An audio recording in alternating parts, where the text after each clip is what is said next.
सवाल सुनिए, फिर आप चारों बारी बारी से जवाब दीजिएगा। इनके कहने का मतलब ये है कि ये महिलाओं को लेकर इतने सवाल क्यों पूछे जाते हैं, ये करें वो पहने, ऐसा ना करें वैसा ना करें। हमारे पुरुषों को भी सीख दीजिएगा। हमारे विवाह संस्कार में सप्तपदी होता है। विवाह के बाद स्त्री और पुरुष, लड़का लड़की दोनों को चरित्रवान होने के संकल्प कराया जाता है कि आज के बाद, आज से छोटी लड़की बेटी समान है, आपकी बड़ी है आपके बहन समान है, बुआ समान है, और मैं पत्नी के रूप में आप ही को वर्णित करती हूँ, जब मेरे को करते हैं। हमारे संस्कृति में दिया गया है।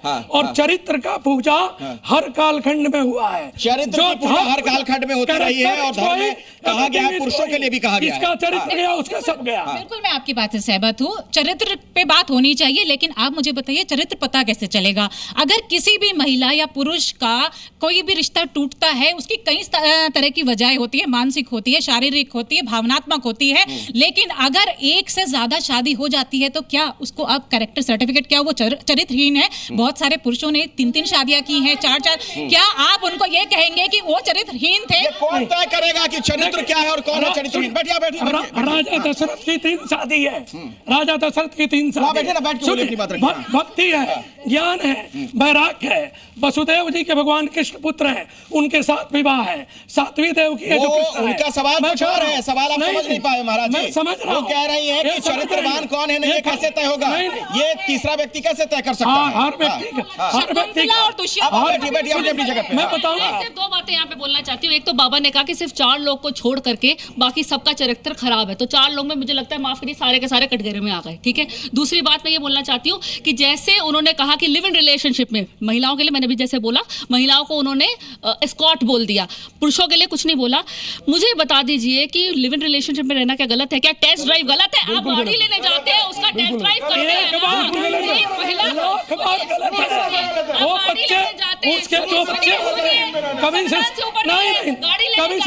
एक महिला की अपनी बेटी की शादी कर ले, रात को पता लगे लड़का इंपोर्टेंट निकले, गए निकले, वो लड़की तो गई ना, फंस गई। अब 2 साल आप कोर्ट कचहरी के चक्कर ही खाते रहेंगे। महाराज जी बैठिए, इनको बोलने दीजिए बारी बारी से। हाँ, अमन गुरु जी क्या कह रहे थे, बोलिए। हाँ, मैं आता हूँ। तो यहाँ पर लाइव में सबके सामने बोलूंगा, हमारी माताएं बहनें हैं, कुछ बहनें मेरे से सहमत हो सकती हैं, कुछ असहमत हो सकती हैं। लिव इन में रहना हम पूर्ण तरह से गलत मानते हैं, पूरा विरोध करते हैं, पूरा हिंदू समाज का विरोध करता है। हमने लेकिन आपको रोका नहीं है, लेकिन हम अपने समाज को दिशा और पूरी इस बात की सद्बुद्धि देंगे, भाई लिव इन में रहना पूर्ण तरह से गलत है। नहीं, आप व्यक्तिगत सलाह दे सकते हैं, किसी भी बात को लेकर, ये आजादी आपको संविधान देता है। लेकिन जो ये नहीं करेगा वो ऐसा हो जाएगा, वो चरित्रहीन हो जाएगा। इस तरह की बातें सही है कि गलत? नहीं बोला। नहीं, आपने नहीं कहा, लेकिन सही है कि गलत है, मेरा सवाल ये है। लेकिन सर्टिफिकेट बांटना, मैं कह रहा हूं, सलाह दे सकते हैं, बिल्कुल कोई किसी को सलाह दे सकता है, लेकिन आप प्रमाण पत्र थोड़ी ना जारी कर सकते हैं। कोई प्रमाण पत्र नहीं दे रहा अखिलेश जी, कोई प्रमाण पत्र नहीं दे रहा। सिर्फ समझाने के लिए बात की जा रही है, बताया जा रहा है कि समाज में किस तरह की कुरीतियां फैल रही हैं, इसको हमें समझने की कोशिश करनी पड़ेगी।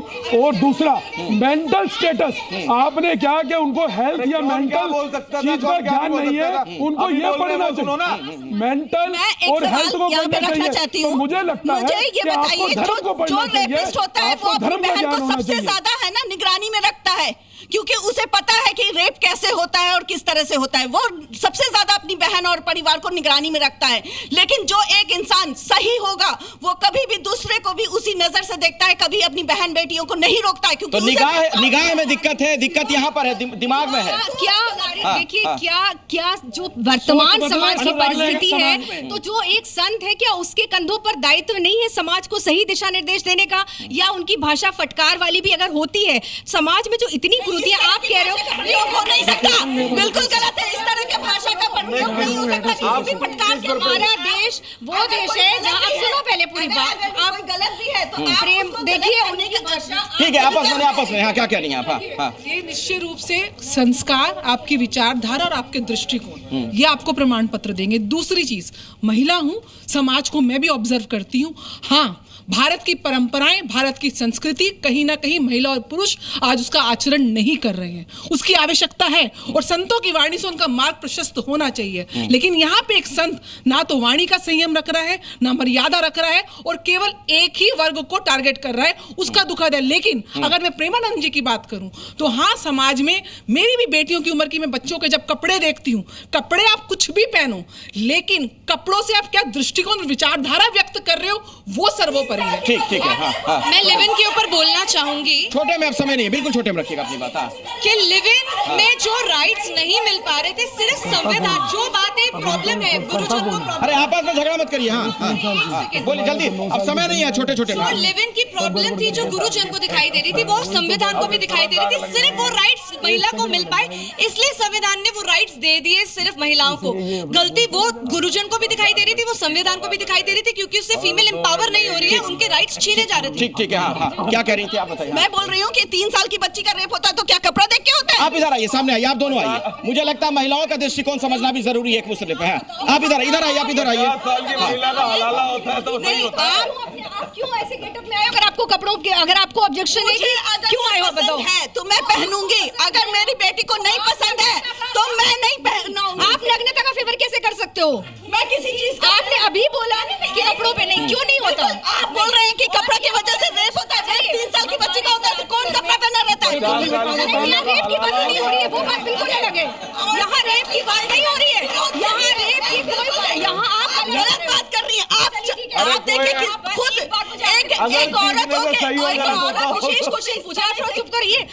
यहाँ महिलाएं बार बार कहती है, नहीं कपड़े की बात कर रही हूँ मैं। हमारे घर में देखिए, अभी हमारे आचार्य जी ने सती अनसुईया का उदाहरण दिया, गार्गी, मैत्री, अपाला, हमारी अभी और बहनें, उन्होंने भी बोला। तो क्या ये रानियां जो परम विदुषी थी, आप बताइए, जिन्होंने समाज को दिशा दी, जिनसे शास्त्रार्थ में कोई हार नहीं सकता था, यहाँ बात बार बार हो रही है कि 25 साल तक या जो भी एज तक आपको करियर में सफल होना है, तो ये चीजें मैं बार बार सबसे ये पूछती हूँ कि देखिए, चरित्र उसके अपने कॉन्फिडेंस, अपने कैलिबर पे है, उसके चरित्र का या उसके कैलिबर का कपड़े पे कोई भी बात नहीं है। उसकी बात यहाँ चलिए, ठीक है। बात क्यों हो रही है? हाँ, ठीक है। बोलिए। हाँ, ये आज यहाँ पर एग्जाम्पल दे रहे हैं कि 3 साल की बच्ची का रेप कपड़ा देखकर नहीं होता, लेकिन अभी हिजाब बुर्खे की बात आएगी ना, तो ये इतना विरोध करेंगी कि ये हमारे इस्लाम का ये है वो है, तो ये हिपोक्रेसी क्यों नजर आती है? अगर आप इधर आइए, आप बाहर आइए, आप आइए, उधर से आइए, आप आइए, इधर आइए, यहाँ से आइए, इधर से आइए, सामने आइए। हाँ, आप कहिए अपनी बात। एक्सप्रेशन में यहाँ पर चाहे महिलाएं, सारी की सारी महिलाओं की बात करें, यहाँ पे हम आज अपनी ओपिनियन, अपने अधिकारों की बात रखने आए कि इस देश में चाहे कोई मौलाना हो या कोई संत हो या कोई कथावाचक हो, किसी को महिला को कैरेक्टर सर्टिफिकेट देने का अधिकार नहीं है। अब बात आती है, एक मिनट, यहाँ पर बात कही कि 3 साल की बच्ची का रेप बिल्कुल नहीं होता। अब यही मैं सवाल कह रही हूँ कि जब 3 आप रुकिए, मैं आता हूँ। आप रुक जाइए। हाँ, नहीं, ये जो बात कर रही है, क्या आप वही रुकिए, मैं बुलाऊंगा। हाँ। मैं खुद सोशल एक्टिविस्ट हूँ, मैंने खुद रेप केसेस हैंडल किया है। 8 माइनर रेप केसेस मैंने हैंडल किया है आउट ऑफ द कोर्ट, और मैंने देखा है कि किस तरह से अब्यूज होता है। क्या बच्चियों का कपड़ा उस टाइम देखा जाता है? यही तो मैं बोल रही हूँ, मैं भी यही बात बोल रही हूँ। जब कपड़ा नहीं देखा जाता, तो जब हिजाब बुर्का की बात आती है, हम कहते हैं कि मुझे बुर्का नहीं पहनना, मुझे हिजाब नहीं पहनना। आपको पहनना तो फिर आप मैं नहीं पहने तो मुझे सर्टिफिकेट क्यों मिलता है, ये बताइए। नहीं, मुझे लग रहा है जादी जी अपना कोई फ्रस्ट्रेशन यहाँ पे निकाल रही है। नहीं, वो कह रही है कि फिर हिजाब पहनने की नसीहत क्यों दी जाती है जब कपड़ों को लेकर सवाल नहीं होना चाहिए। अखिलेश, मैंने यहाँ पे एक मिनट, यहाँ पे हिपोक्रेसी नजर नहीं आनी चाहिए। अगर महिला के स्कर्ट पहनने की आजादी है, तो हिजाब न पहनने की भी आजादी होनी चाहिए। आप विरोध करती है, आप हमेशा विरोध करती है हिजाब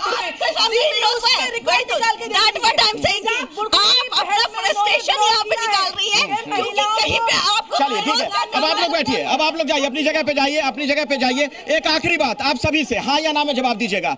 क्या एक धर्माचार्य को ऐसे शब्द का इस्तेमाल करना चाहिए, हाँ या ना? बिल्कुल भी नहीं, बिल्कुल भी नहीं। आप बोलिए। बिल्कुल भी नहीं करना। आप बोलिए। कठोर विरोध करता हूं ऐसे व्यक्ति का। शब्द ब्रह्म नहीं करना चाहिए, शब्द को तोल के बोलना। चलिए, ठीक है। और इस कार्यक्रम का मैं यहीं पर समापन करना चाहूंगा। एक साधु को, एक संत को, एक धर्माचार्य को क्या इस तरह के शब्दों का इस्तेमाल करना चाहिए, इसी पर आपने ये वाद विवाद यहां से देखा। लेकिन कार्यक्रम के आखिर में एक बात मैं जरूर कहना चाहूंगा कि सनातन की बहुत समृद्ध परंपरा रही है, एक से एक महान विभूतियां हुई हैं, एक से एक महापुरुष हुए हैं। ऐसे में 2-4 धर्म गुरुओं की ऐसी वाणी की वजह से आप सनातन को लेकर कोई धारणा न बनाएं।